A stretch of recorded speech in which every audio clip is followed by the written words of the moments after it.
For this question, we want to find the derivative of the function f of x equals x cubed times 1 minus 1 over x plus 7. So the first thing I notice is that I have a product, x cubed times this parenthesis. But I don't want to use the product rule on this example if I don't have to. And I do notice that I could use the distributive property to get rid of that multiplication. So I'm changing the original function to a new format that's x cubed minus x cubed over x plus 7. So now I don't have to use that product rule. I do have individual terms because I have this subtraction, so I'm able to calculate the derivative of the individual terms. Now I'll calculate the derivative of the first term. With the first term, I have x cubed. I'll use the power rule, so the power becomes the coefficient, and the new power is 1 less than the old power. So I have 3x squared for the derivative of x cubed. Then on the second term, I have x cubed over x plus 7. This is a quotient, so I need to use the quotient rule pattern to calculate the derivative. So let's see what the quotient rule pattern is. The derivative of f over g, we've got denominator times the derivative of the numerator minus the numerator times the derivative of the denominator over the denominator squared. So I need to follow that pattern when calculating the derivative of a quotient. So I'll carry down my minus sign. I'm going to put a bracket here to make sure that that minus applies to everything here. And I'll follow my pattern. So I want to do the denominator, x plus 7, times the derivative of the numerator. The derivative of x cubed is 3x squared minus the numerator x cubed times the derivative of the denominator. Derivative of x plus 7 is 1 all over the denominator squared, x plus 7 squared. And I'll do a little bit of cleanup in the numerator here.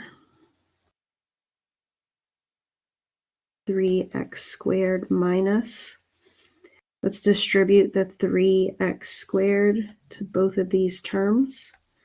I'll have 3x cubed plus 21x squared minus x cubed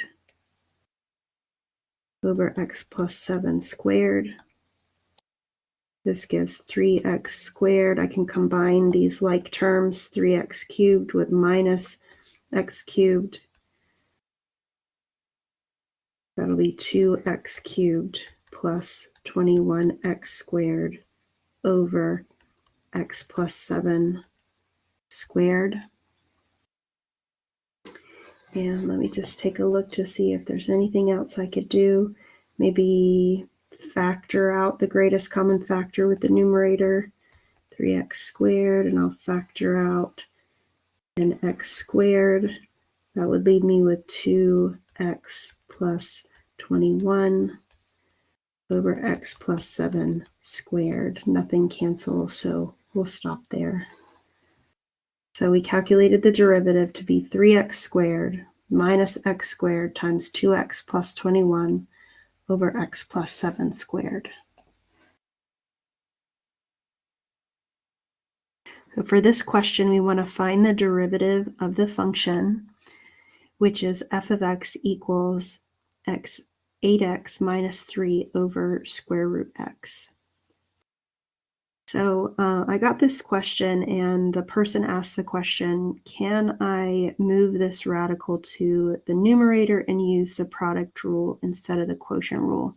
And the answer to that is yes, you can move this to the numerator and use the product rule instead of the quotient rule. So why don't I show you both ways, one where you leave the radical in the denominator and use the quotient rule, and then again what it would look like if we move this to the numerator and use the product rule. So if I'm going to leave it as it is and use the quotient rule, I still want to make the denominator a little bit nicer to calculate the derivative. So I'm going to treat square root of x as x to the 1/2 power. I'm going to use the quotient rule to calculate this derivative. I'm going to follow the quotient rule derivative pattern, which is the denominator times the derivative of the numerator. Derivative of 8x minus 3 is 8, minus the numerator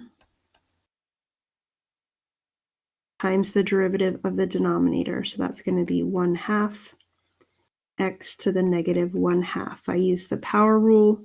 The power becomes the coefficient. The new power is 1 less than the old power. And this is all over the denominator squared, x to the 1/2 squared.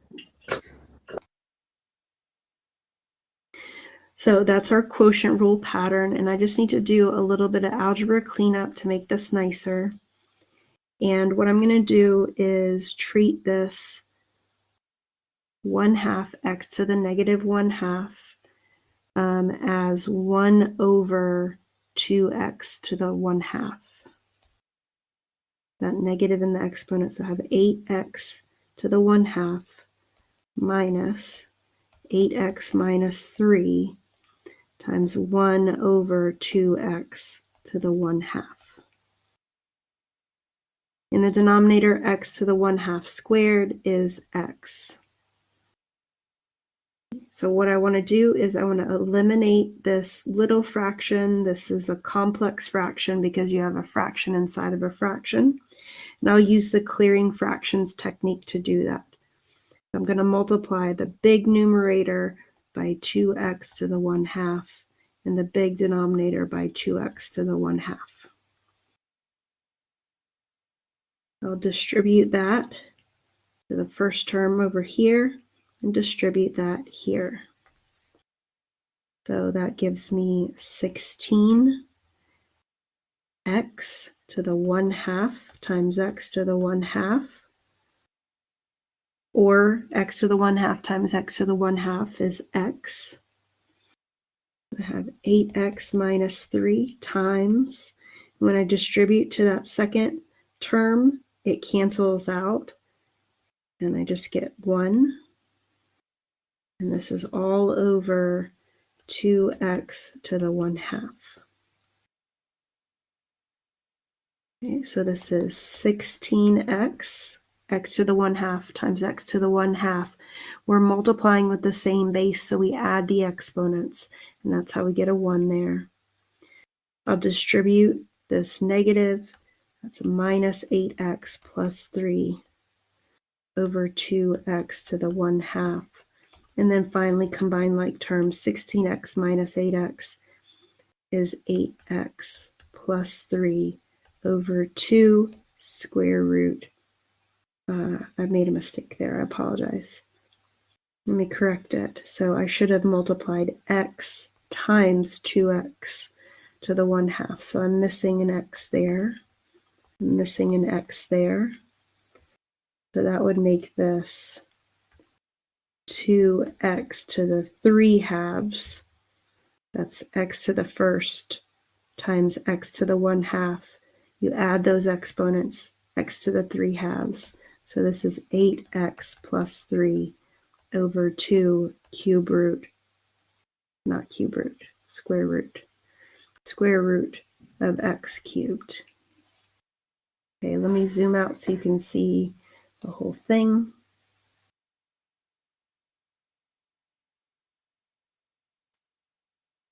Okay, let's do the same problem with the product rule. So if I want to use the product rule, I need to write it as a product. So I'm going to pull up this factor from the denominator into the numerator. We'll write this as x to the negative 1/2 times 8x minus 3. So now instead of it written as a quotient, it's written as a product. And we'll use the product rule pattern to calculate the derivative.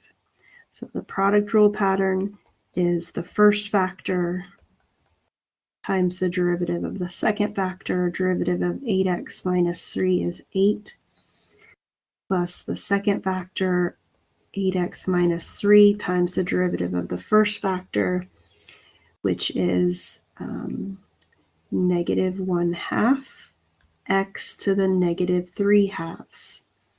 So when we used the power rule when we calculated that derivative. The exponent became the coefficient. The new power is 1 less than the old power. So we've calculated the derivative with the product rule, and now I'm just going to do a little algebra cleanup. So I'm going to treat the first term as 8 over x to the 1/2. The second term is 8x minus 3, and this negative, I'm going to change this to minus because of that negative. So let's make this a minus 8x minus 3 over 2x to the 3/2. So I want to combine these into a single fraction, so I'm going to get a common denominator. So I'm missing a 2 over here, so I'm going to multiply by 2 over 2. And I also am missing another factor of x. I want these x's to be to the same power, so I need another factor of x.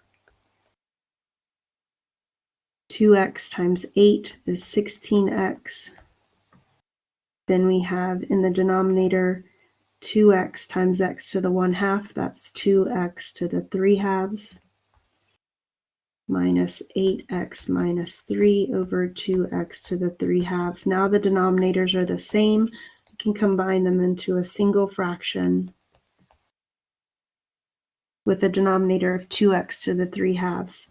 In the numerator, 16x minus 8x plus 3. Combine like terms. We have 8x plus 3 over 2, and I'll turn that back to a radical. That's the square root of x cubed. So you can see you get the same answer. Calculating that derivative with the quotient rule is calculating it with the product rule.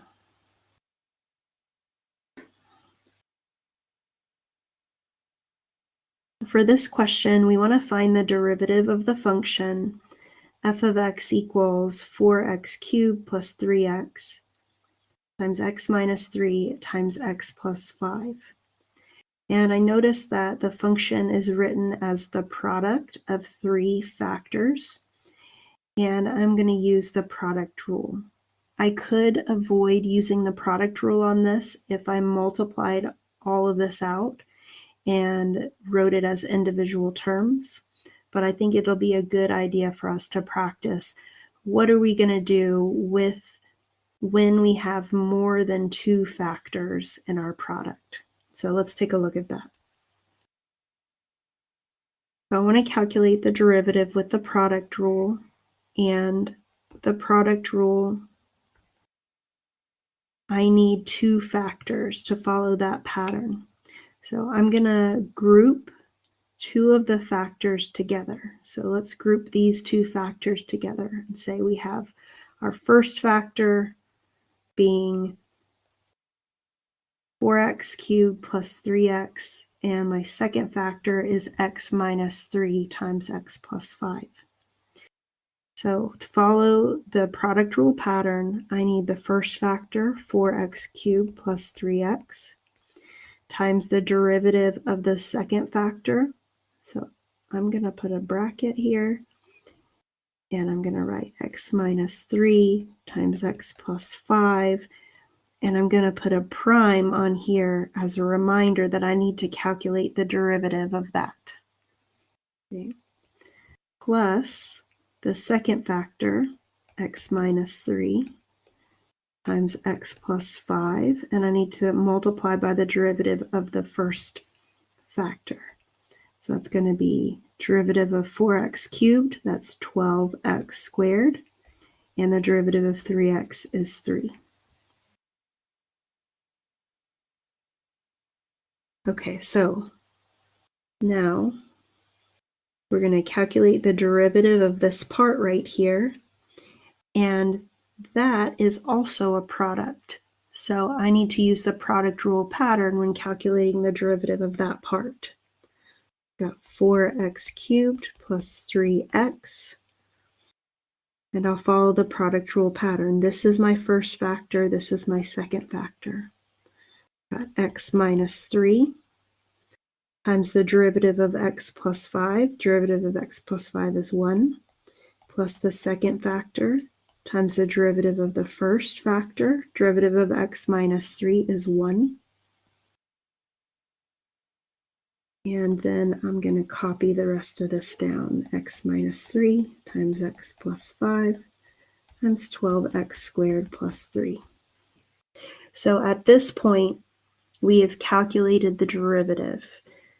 We've done all the calculations. The rest is just the algebra cleanup. So for the algebra cleanup, I'm going to clean up inside the brackets. 4x cubed plus 3x. That's x minus 3 times 1. It's x minus 3. X plus 5 times 1. X plus 5. I'm going to start multiplying out everything over here.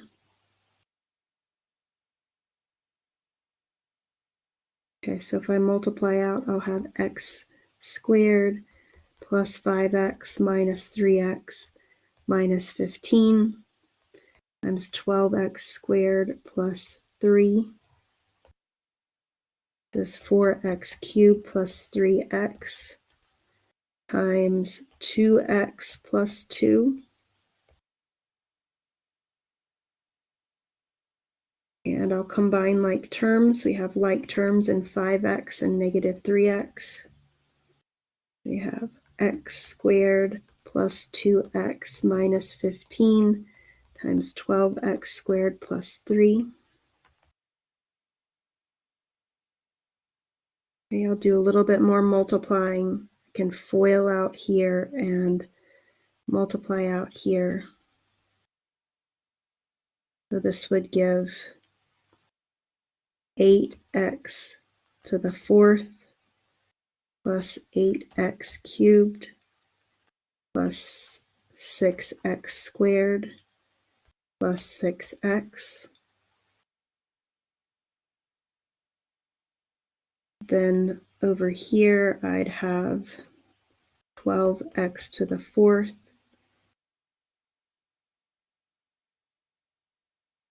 (24x cubed)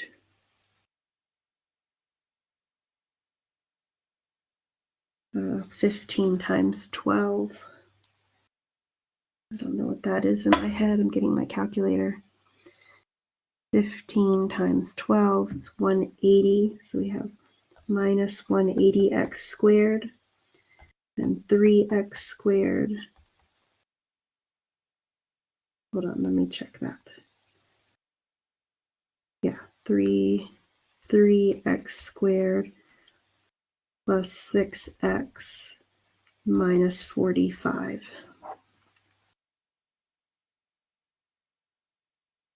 Okay, so then I'll combine my like terms.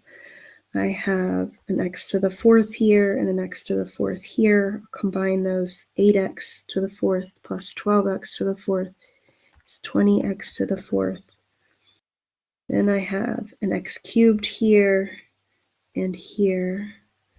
Combine those together, and we have 8x cubed plus 24x cubed. That's 32x cubed.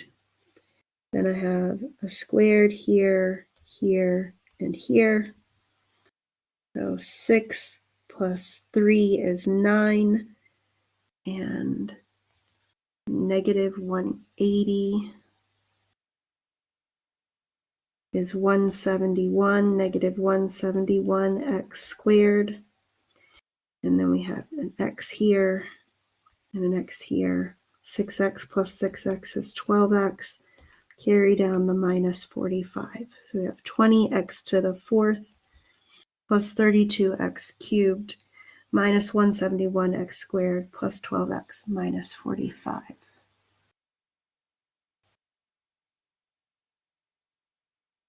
So for this question, we want to find the derivative of the function y equals sine cube root of x plus cube root of sine 6x. Okay. So first thing I notice is I have separate terms. I have a plus here. So I'm able to calculate the derivative of this term and this term separately. So let's focus on this sine of cube root of x. So previously, we've gone over the derivative rule for sine. And the derivative of sine x is cosine x. But this rule only works when you have just an x or just a variable by itself inside of our sine function. In this example, we have something else. We have the cube root of x inside of our sine function. So because this is not just an x inside of our sine function, we have to use the chain rule when calculating this derivative. So let me tell you what the chain rule is. The chain rule is for dealing with situations when you have an outside function and an inside function. That's exactly what we have going on in this problem. In our problem, we have the outside function being sine. That would be like our f. And the inside function is the cube root of x. That's the g of x. So the way that we handle functions like this that are composed, that have an inside and an outside function, is to follow this pattern. Okay, so here's the pattern. You're going to calculate the derivative using the outside function. And you're going to leave the inside function the same as it originally was. And this last part is where the rule gets its name, the chain rule. You are going to chain or multiply on the derivative of the inside function. So this is the pattern that we need to follow anytime you have an inside function and an outside function. Okay, so I'm going to calculate the derivative, and we're going to follow this pattern. So let me see. F is my outside function. Sine is my outside function. So I'm going to calculate the derivative of my outside function. The derivative of sine is cosine. Then the pattern tells me that the inside part should be the same as it originally was. So the cube root of x cubed should still be inside of that. And then the last thing that I need to do is to calculate the derivative of that inside part. So my inside part was cube root of x, and that is x to the 1/3 power. So I'm going to calculate the derivative of that. Derivative of x to the 1/3 is 1/3 x to the negative 2/3. So let me write that out for you in just black. Cosine of the cube root of x times 1/3 x to the negative 2/3. All right, so moving on to the second term. This one's going to be a little bit harder. And the reason why it's harder is because we have now, instead of two functions, we have three functions. We have this cube root, which is our outside function. Then inside that, we have the sine function, and then inside that, we have 6x. Okay, so we are going to use the chain rule 2 times because of having these three functions embedded inside each other. So one thing I do want to mention is before I calculate this derivative, I want to rewrite that radical as a power because we want to use the power rule. So That term I'm rewriting as sine of 6x to the 1/3 power. Okay, so now I'm going to follow the chain rule. So with the chain rule, 1/3 is my outside function. So I need to calculate the derivative of that. That is a power. So it's a power, I follow the power rule. So I have the power becomes the coefficient. The new power is 1 less than the old power. So we have negative 2/3. Okay. So then the chain rule says the inside stays the same, right? The inside stays the same. So this sine of 6x is going to still be sine of 6x inside. And I apologize, I am running into my previous writing. Maybe I'll erase it.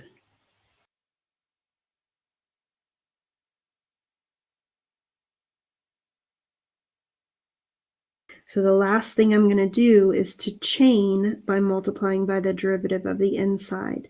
So I need to calculate the derivative of sine of 6x. Okay, I'm going to take my time on that calculation. Calculating the derivative of sine of 6x needs some time because we're going to have to use the chain rule to calculate that derivative. Okay, so just let me go over the whole thing again. We identify the outside function as a power. So I'm going to calculate the derivative using the power rule. So the power becomes the coefficient. The new power is 1 less than the old power, and the inside will stay the same. But I need to chain by multiplying by the derivative of the inside. So we still need to calculate the derivative of sine of 6x. So let me copy down what we have. 1/3 sine of 6x, the negative 2/3, and now I'm focusing only on this part. I need to calculate the derivative on this part. So I need to identify the outside function. Sine is now my outside function. I'm going to calculate the derivative of sine. Derivative of sine is cosine. The inside stays the same. And now I need to chain by multiplying by the derivative of the inside. Derivative of 6x is 6. So this gives me, I'm done calculating the derivative, and now I'm just going to clean up my algebra. I've got cosine cube root of x over 3x to the 2/3 plus 6 cosine of 6x over 3 sine of 6x to the 2/3 power. And then I could reduce this. 3 goes into 6 2 times. And that's probably where I'd stop with my algebra cleanup. The only other thing is maybe turning these fractional powers into radicals. All right, before we start on this problem, I wanted to introduce this derivative rule that we're going to be using. We have seen previously a derivative rule with logs, but it was specifically natural log. That was the derivative of natural log x. Derivative of natural log x is 1 over x. So this rule is if we have a base that is not the natural log, that is not e. So if we have a different base, the rule is very similar. So you can notice that the derivative of natural log of x is 1 over x, and we do have 1 over x here, but we have this additional portion of natural log of a. So that is to compensate for the base a. So I can actually prove this to you very quickly. Log base a of x. There's a rule that we learned in our algebra classes called the change of base formula. So I can rewrite this as natural log of x over natural log of a. And this is a constant. So if I want to calculate the derivative of this, I'm going to calculate the derivative. I'm going to treat that 1 over natural log of a as a constant multiple, and just carry it over, and the derivative of the numerator, the derivative of natural log x, is 1 over x. So that's how we get that rule. It is x 1 over x natural log of a. That's the derivative rule that we're going to be using in this problem. So we want to find the derivative of the function log base 3 of x times the square root of x minus 6 over 6. And if you were to initially look at this problem, it would look really, really complicated and messy, but we actually love having logs in our expression because logs have all these special properties, the special properties of the product rule for logs, the quotient rule for logs, the power rule for logs. So before we start to do the calculus of calculating the derivative, we can do a bunch of algebra stuff to this so that the derivative is easier to calculate. So I'm going to use the properties of logarithms. Properties of logarithms is going to allow me to write this as log base 3 of x plus log base 3 x minus 6 to the 1/2 power. I turn that radical into a power, minus log base 3 of 6. So what I did, if you're a little bit rusty on your algebra, is use the product rule for logarithms and the quotient rule for logarithms. So let me remind you about that. So this is the product rule for logs. This is an algebra property, not a calculus property. If you have log base b of m times n, if you have a product inside a log, you can write that as log base b of m plus log base b of n. So if you have a product of if you have a product inside the log, you can write it as the sum of logs. So that's what I did with this numerator here. This is a product, and so I wrote it as the sum. Then you have the quotient rule for logs. The quotient rule for logs is log base b of m over n. So if you have a quotient, you can write that as subtraction. Log base b of m minus log base b of n. So that's what I did with this subtraction right here. All of that is positive in the numerator. This one in the denominator is subtraction. So I used my algebra properties for logs, and now I'm ready to calculate the derivative. So the derivative of h. So I want to calculate the derivative of this right here. Log base 3 of x. I'm going to use this rule right here. It's 1 over x times natural log of 3. calculate, oh, actually here, I want to use more algebra. I should have done this already. You can see you have a power here, and there's a power rule for logarithms. The power rule for logs allows me to do this. Log base b of x to a power. You can take that power and make it the coefficient. Kind of seems like taking the derivative, but it's not. This is an algebra property. So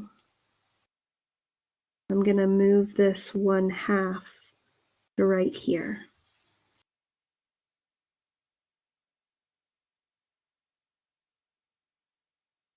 That's using the power rule. The power rule for logarithms, an algebra property. So that 1/2 is now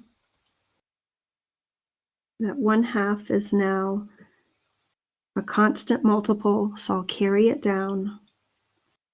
And then I want to calculate this derivative. Derivative of log base 3 of x minus 6. So I want to remind you guys of the chain rule. The chain rule, you want to use that anytime the inside part here is not just an x. So we've got x minus 6. So we have to modify this with that chain rule. So it's going to look like this. 1 over x minus 6 times natural log of 3.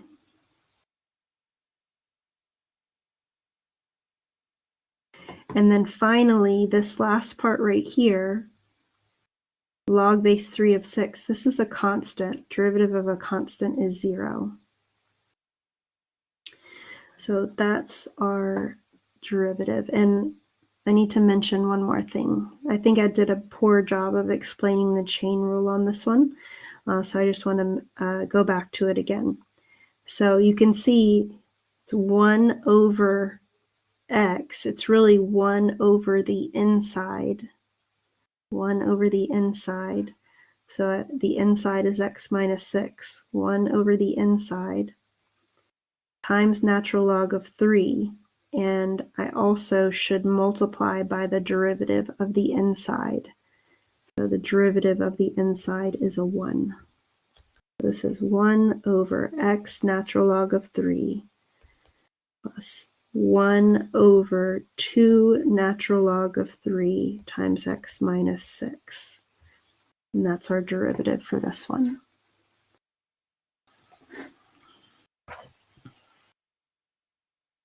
For this question, we want to find the slope of the graph of the function at the given point. And we'll use the derivative feature of the graphing calculator to confirm our results. We have y equals 5 plus cosecant x over 9 minus cosecant x.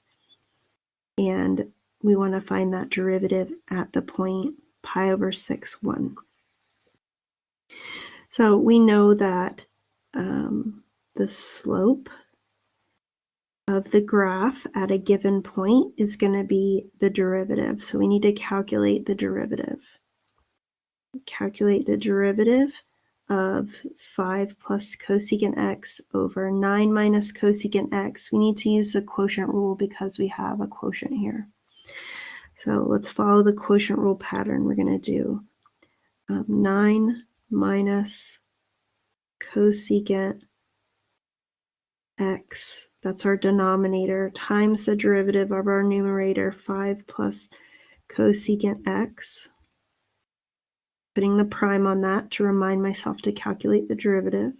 I want to subtract the numerator, 5 plus cosecant x, times the derivative of the denominator, 9 minus cosecant x prime. I need to take the derivative of that over the denominator squared, so over 9 minus cosecant x squared. So then I need to calculate the derivative of 5 plus cosecant and the derivative of 9 minus cosecant. So we need our derivative of cosecant rule. I'm going to get that rule for you guys. Okay, so here is the derivative rule. Derivative of cosecant u is negative cosecant u cotangent u prime. So this is the derivative rule with the chain rule built in. So this is the rule where you can have anything inside the cosecant, and you just need to chain by multiplying by the derivative of the inside. Okay, so this is the rule that we're going to use here. So let's get rid of this. Negative cosecant u cotangent u. So we have 9 minus cosecant x times negative cosecant of the inside, cotangent of the inside, and we use the chain rule. Derivative of x is 1.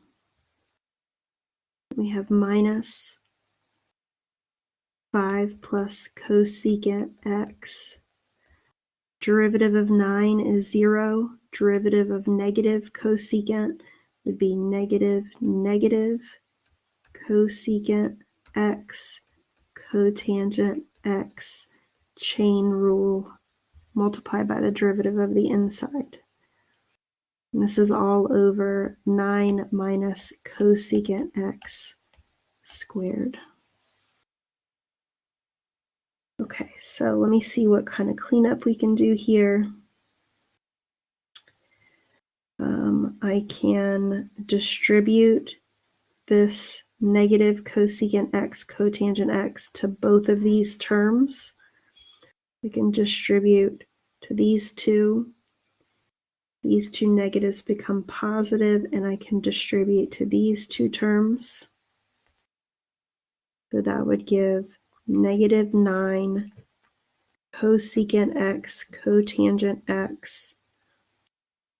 Negative times negative is a positive. This is cosecant squared x cotangent x minus 5 cosecant cotangent x. Left off the x there. And then a minus cosecant squared x cotangent x all over 9 minus cosecant x squared. Okay, we can do a little bit more cleanup here. I just noticed that we have like terms. Cosecant squared x times cotangent x would be like terms with this one here. They're opposite signs, so they're going to cancel each other out. And then these two are also like terms. We have negative 9 cosecant x cotangent x minus 5 cosecant x cotangent x. Those will combine together to be a negative 14 cosecant x cotangent x over 9 minus cosecant x squared. Okay, so that's a lot nicer looking. So once I calculate the derivative, then I need to substitute in the point to get the slope. I'm going to substitute in pi over 6 into this derivative. We have 14, negative 14 cosecant of pi over 6 cotangent of pi over 6 over 9 minus cosecant of pi over 6 squared. So on my unit circle, I'm looking for an angle of pi over 6, and that's going to be right here, an angle of pi over 6 has a point on the unit circle that is square root of 3 over 2, 1/2. I know that cosine is the x, sine is the y. So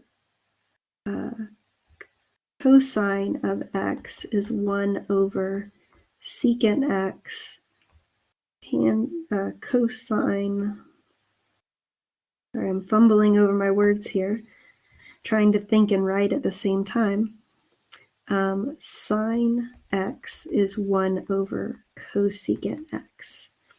So if I do the reciprocal of 1/2, that's 2, and that's going to be the cosecant. So this is negative 14 times 2. I need to figure out the cotangent. Cotangent x is going to be cosine over sine. So that's going to give me square root 3 over 2 over 1/2. Square root 3 over 2 times 2 over 1.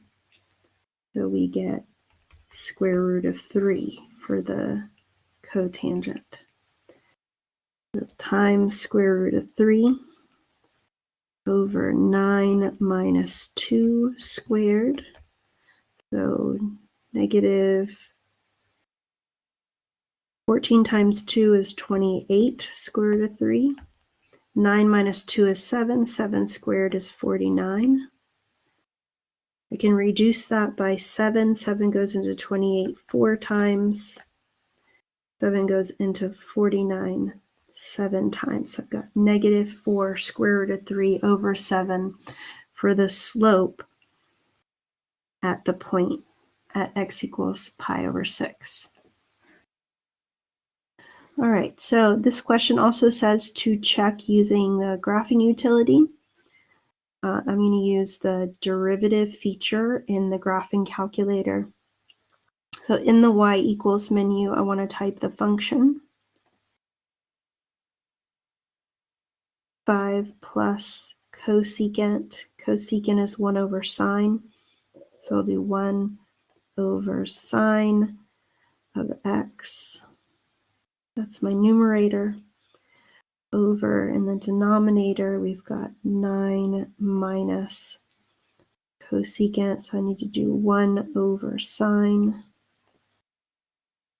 of x. And I'll close parentheses for the denominator. So there's the graph of my function, and I want to find this at pi over 6. So I'm going to do second calc. So second trace gets me into the calc menu. And number 6 on this list, dy dx, you know that's the notation for the derivative. So I selected that, and I need to type in the x coordinate. So I'll type in pi over 6. So we'll do a pi. Where's pi?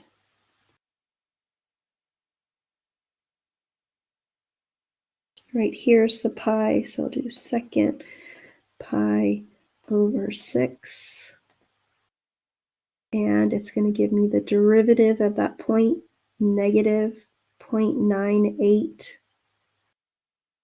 The negative 0.989749. And let's see if that's the same thing that we got with our work by hand. So what did we get by hand? That was right here. Negative 4 square root of 3 over 7. Negative 4 square root of 3 over 7. And that looks pretty close to what we got. So we've checked using our graphing utility.